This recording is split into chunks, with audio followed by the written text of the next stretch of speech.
back, my friends. It's been a little bit. Been doing a lot of traveling, had a lot of things going on. And you know what? I am back here in the comfort of my own home. And I want to talk about a topic that is very top of the mind this week. So we are all struggling with weight. And that was really the premise that I had here as I presented today in my lovely All Feelings Are Okay t-shirt at CHKD, so my local children's hospital. It was a presentation. It was for grand rounds. All the pediatricians could join in. There were lots of medical students there. And I want to highlight kind of like the short version of the chat, and I will be posting the full recording soon once I get that available. So again, the premise is that we are all struggling with weight. Every single one of us. We live in a weight-focused, fat-phobic society where we think that the body is something that we can take a snapshot of and then make all sorts of assumptions about health, about fitness, about whether this is right or wrong, acceptable, unacceptable.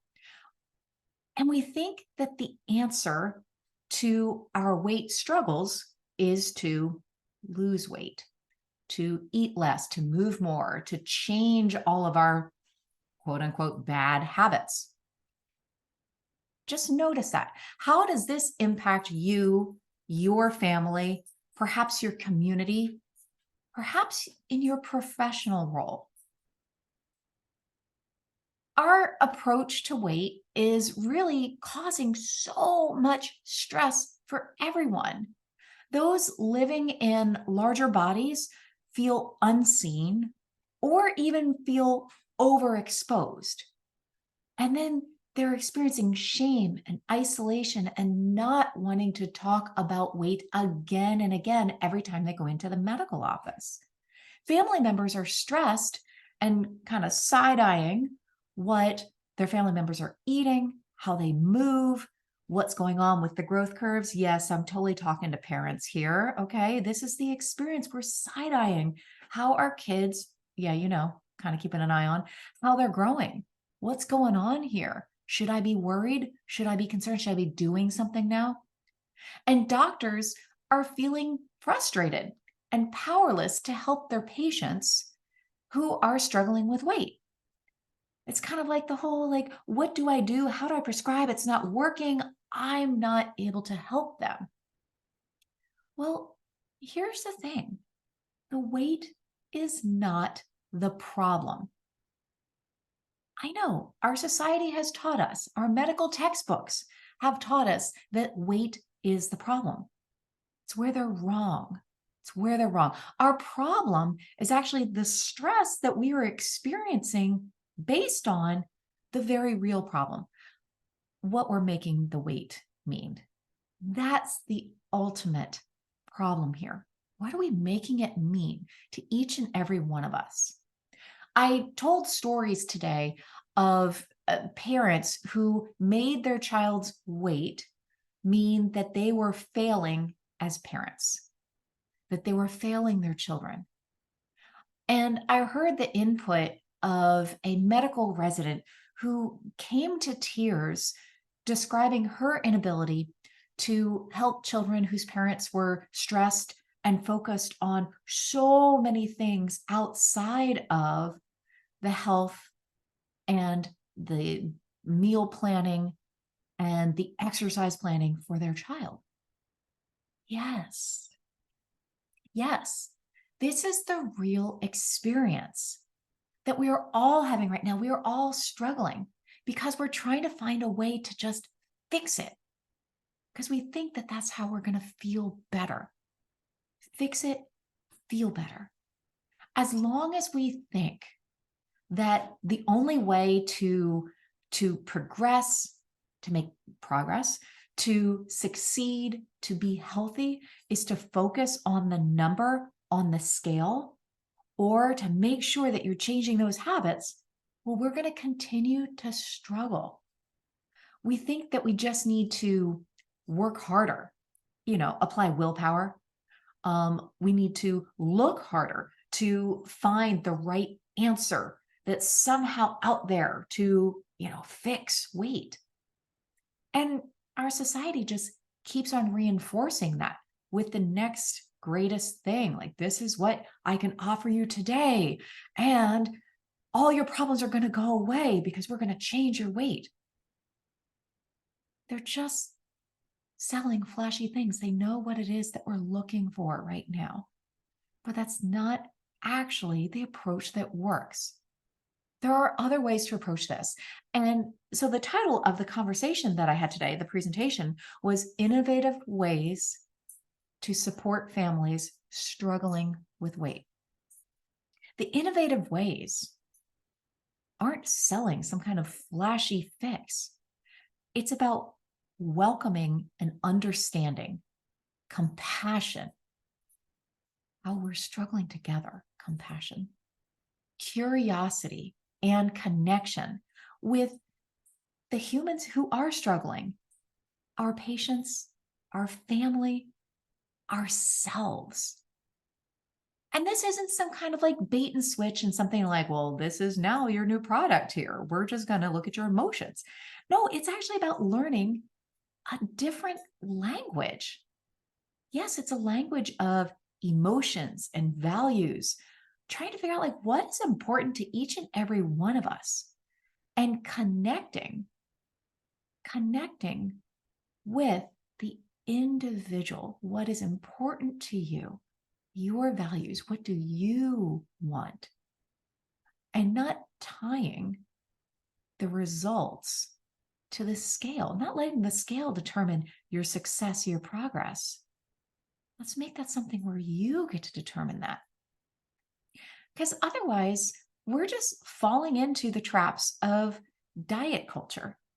And our existing medical culture is just talking in the same language. The one that keeps on saying that there's like norms and guidelines where, you got to fit within this range. And, it's kind of like making it so that it's either this or that. You're either healthy or unhealthy. You're trending in the right way or you're not. And ultimately, I don't think that it's about failing or succeeding, like not making it either or. It's about understanding, connecting, trying, experimenting, reevaluating. This is a different language than what it is that we've been using in our homes, in our medical office, in society for all of our generations. But it's out there. It's possible that we can do this. So what's out there is it's actually not about trying to find some kind of like answers that are out there. The next expert who's going to like prescribe and tell you exactly what to do to follow their plan. It's really about, what is this? Like 5 things. Okay. Number 1, finding what is already working in your world. Trust me, something is always working well. We just aren't training our brains to focus upon that. So what is working well in your world? Number 2 is building upon that. Let's throw fuel on that fire. Whatever is working, that's our foundation. And then we're going to build upon it. Number 3, finding the results that you don't want to get. Like, what is it that you have right now?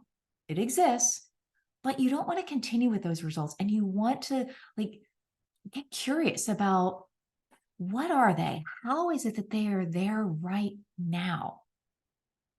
Number 4 is understanding those current habits. Like, how is it? What are the practices that I'm doing right now that is creating my current experience?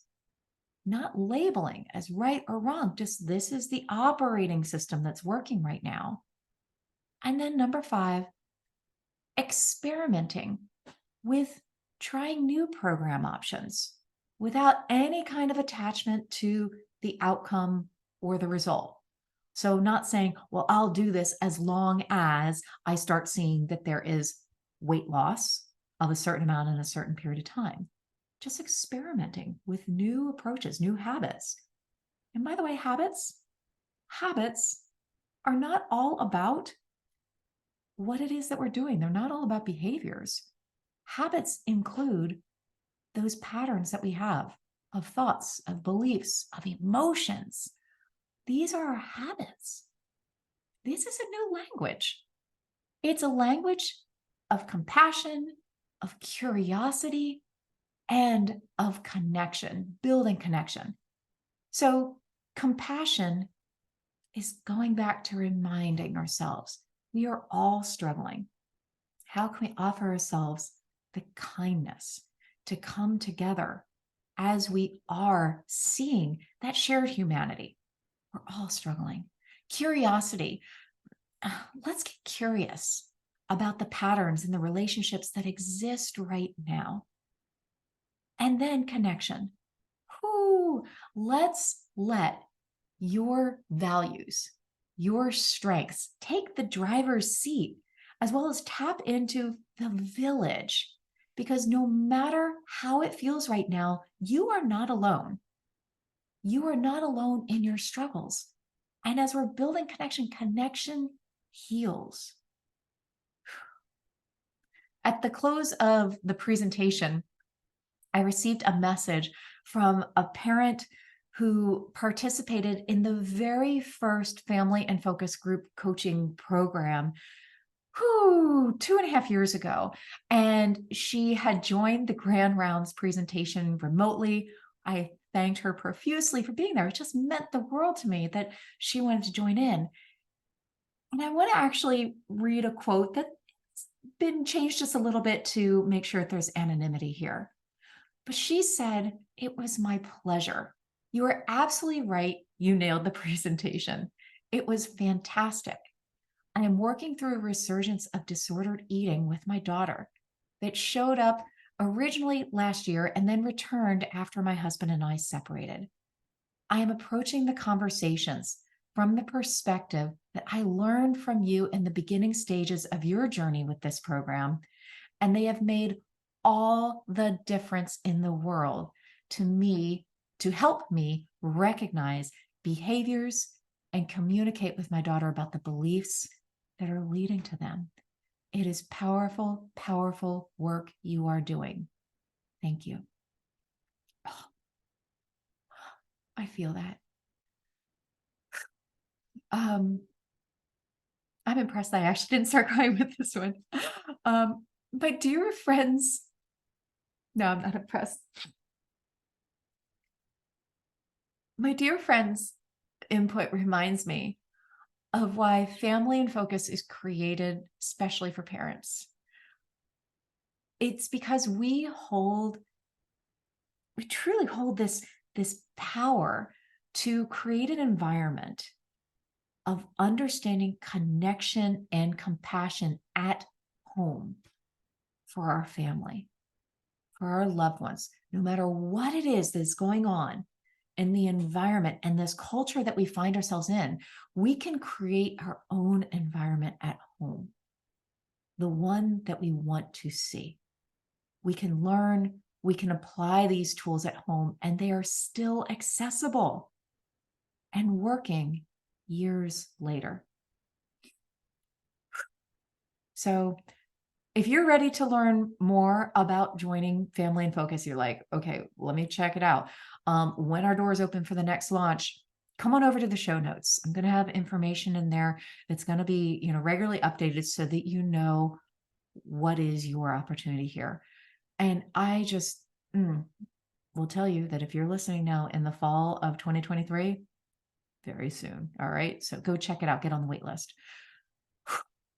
So much love to you, to your family. And I thank you.